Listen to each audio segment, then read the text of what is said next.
নমস্কাৰ, মই আজি আপোনালোকৰ মাজলৈ লৈ আহিছোঁ এটি স্কাৰ্ট চিলোৱা ভিডিঅ'। স্কাৰ্ট চিলাবৰ বাবে প্ৰথমতে আমি কঁকালটো জুখি ল'ব লাগিব, তাৰপিছত দীঘলটো জুখিব লাগিব। কঁকালটোত যিমান আছে জোখত তাতকৈ দুগুণ বা আঢ়ৈগুণ জোখত কাপোৰখন ল'ব লাগিব।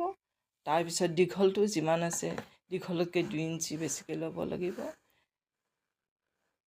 এতিয়া কাপোৰখিনি এনেকুৱাকৈ কোচ দিব লাগিব। এবাৰ এইফালৰ পৰা দিব দিছোঁ আৰু আনবাৰ সেইফালৰ পৰা দিব দিছোঁ।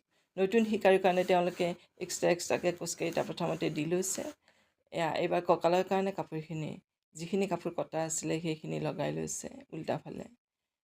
উল্টাফালে কাপোৰখিনি লগাই দি গৈছে। তাৰপিছত এটা ছাইডে অলপ দীঘলকৈ ৰাখিব দিয়া হৈছে। এইটো ছাইড দেখিছেনে আপোনালোকে? হাতৰ তলত এইখিনি দীঘলকৈ ৰাখিব দিয়া হৈছে। আৰু এইবাৰ কাপোৰখন আকৌ উল্টাই দি এটা ওপৰে ওপৰে চিলাই দিছে। এইখিনি অলপ বেলেগ পদ্ধতিৰেও লগাব পাৰি। তেওঁলোক নতুন শিকাৰী যিহেতু অলপ যেনেকুৱাকৈ মন গৈছে তেনেকুৱাকৈ লগাইছে। আৰু এইবাৰ এইখিনি চুটি ছাইড দেখিছেনে? স্কাৰ্টটোৰ কঁকালৰ এইটো অংশ চুটি ছাইড। এইখিনিত আমাৰ বকলেছটো থাকিব। আৰু যে সেইফালে দীঘল অংশখিনি আছিলে সেইফালে বকলেছৰ যিকেইটা খাট থাকে সেই খাটকেইটা লগাব লাগিব।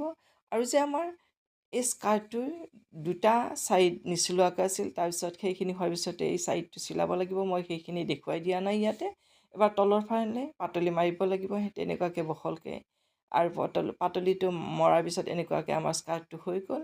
এয়া দেখিছেনে কিমান সুন্দৰ সুন্দৰ স্কাৰ্ট চিলাইছে। আপোনালোকে এনেকুৱা ভিডিঅ'বিলাক পাবলৈ মোৰ এই পেজটো লাইক কৰিব, কমেণ্ট কৰিব আৰু শ্বেয়াৰ কৰিবলৈ নাপাহৰিব। ধন্যবাদ।